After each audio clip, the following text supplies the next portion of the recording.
Pour ceux qui ne connaissent pas Voltaire, laissez-moi vous raconter sa vie.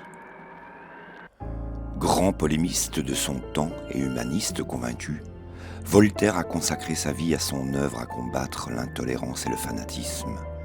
On le dit indigné, esprit éclairé, mais aussi libertin ou encore, selon certains, féministe. Je n'ai que 2 jours à vivre, mais je les emploierai à rendre les ennemis de la raison ridicule.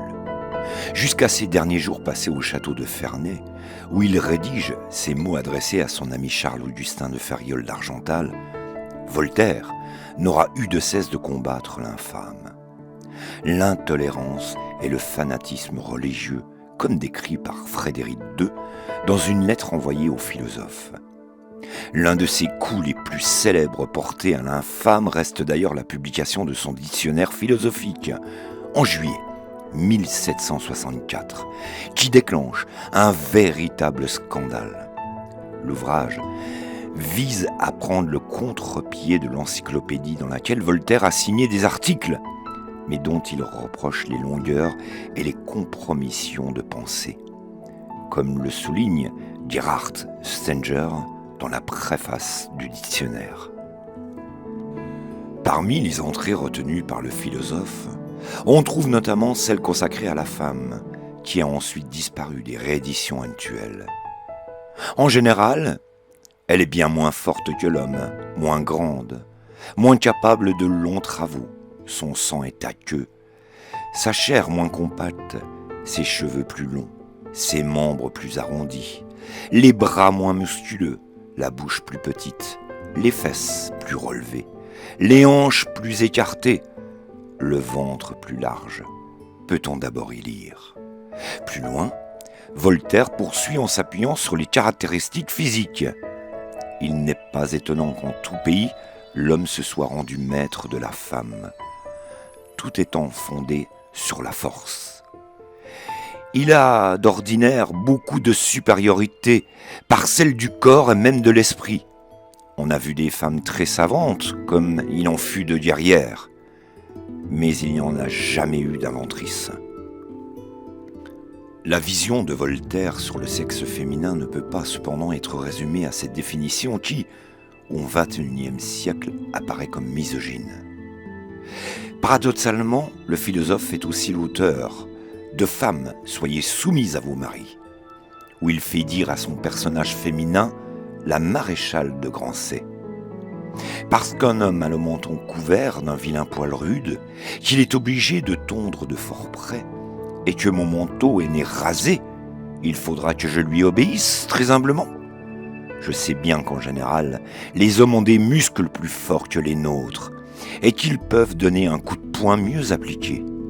J'ai peur que ce ne soit là l'origine de la supériorité. L'héroïne affirme également.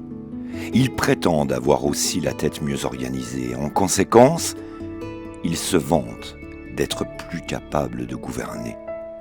Mais je leur montrerai des reines qui valent bien des rois. Ou encore, certainement la nature ne l'a pas dit. Elle nous a fait des organes différents de ceux des hommes. Mais en nous rendant nécessaires les uns aux autres, elle n'a pas prétendu que l'union formât un esclavage, des revendications qui trouveraient parfaitement leur place aujourd'hui. Loin de la fiction, Voltaire a d'ailleurs eu une longue relation avec Émilie du Châtelet, une femme savante, selon le terme consacré à l'époque que le philosophe a encouragé à poursuivre ses recherches scientifiques. Difficile alors d'imaginer que ce dernier la considérait comme inférieure à lui. Pourquoi Voltaire a-t-il été emprisonné et exilé? Accusé à tort d'avoir rédigé des pamphlets contre le régent Philippe III d'Orléans, Voltaire est emprisonné à la Bastille en 1717. Il y reste 11 mois et met à profit ce temps pour écrire sa première pièce. Cette dernière, jouée quelques mois après sa sortie de prison, rencontre un petit succès. En 1726, Voltaire est à nouveau envoyé à la Bastille suite à une altercation avec le chevalier de Rohan. Il est libéré contre la promesse de s'exiler en Angleterre. Il quitte la France et s'installe outre-Manche. Là-bas, il découvre les théories d'Isaac Newton et la philosophie de John Locke, qui l'influencent fortement. Voltaire est marqué par la grande liberté d'opinion dont jouissent les Anglais.